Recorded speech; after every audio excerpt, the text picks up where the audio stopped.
Hey guys, and welcome to Did You Know Gaming Extra. Today we'll start off by taking a look at Final Fantasy VIII, a game that was massive for its time, spanning 4 discs and over 1.5 gigabytes of data. The expansive size of this adventure meant that the game's text and dialogue were similarly extensive, and would be a large undertaking to translate into other languages. When it came to translating the game into English, according to former Square localizer Alexander O. Smith, the US localization team had to use a GameShark cheat device to view the game's text for easier translation. This was because Square's Japanese headquarters didn't think to send the translators a copy of the game's text files along with the game. Smith told Polygon, they were using GameSharks to hack Final Fantasy VIII so they could get to text because nobody would give them files. Because, you need files to do translation? That was news to the dev team at that point. So that sort of complete lack of communication was emblematic of those days. But Final Fantasy VIII wasn't the only game by Square to have translation issues. It wasn't even the only Final Fantasy game to have translation issues.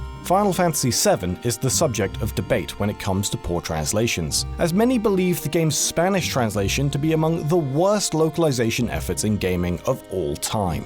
It was even dubbed the Spanish Zero Wing by some, referring to the infamously bad Zero Wing translation which gave us the line, "All your base are belong to us." This translation of Final Fantasy VII sometimes calls the player's party of characters a fiesta, which means a literal celebration. The translation even refers to female characters, like Aerith, Yuffie, and Tifa, as if they were men. We could list many more of its faults, but we'd rather preserve our sanity and talk about another great turn-based RPG on the original PlayStation, which also happened to have a much better localization, Lunar 2 Eternal Blue. The team working on the game's localization decided to include an Easter egg in place of an oversight that was present in the original Japanese release. In the Japanese game, positioning Hiro and Gwyn in a certain point against the Guardian will result in an endless gameplay loop.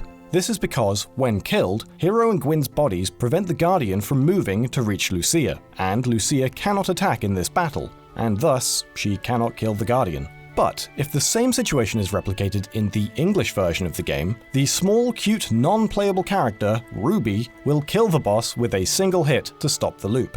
For today's random piece of trivia, we're going to talk a little bit about Ninjabread Man. While the game is often recognized because of its infamy as an all-around terrible game, it was once planned to be recognized by another means entirely.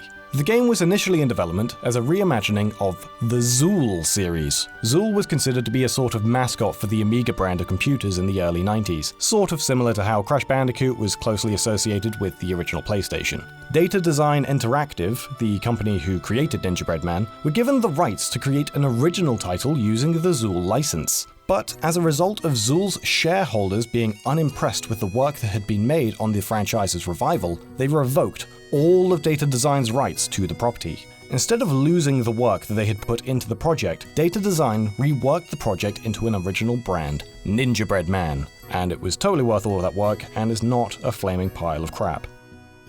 That's all for today, but on screen are 2 more videos you might want to check out. Thanks for watching, and if you like what you saw, why not consider subscribing and keeping up with our future videos.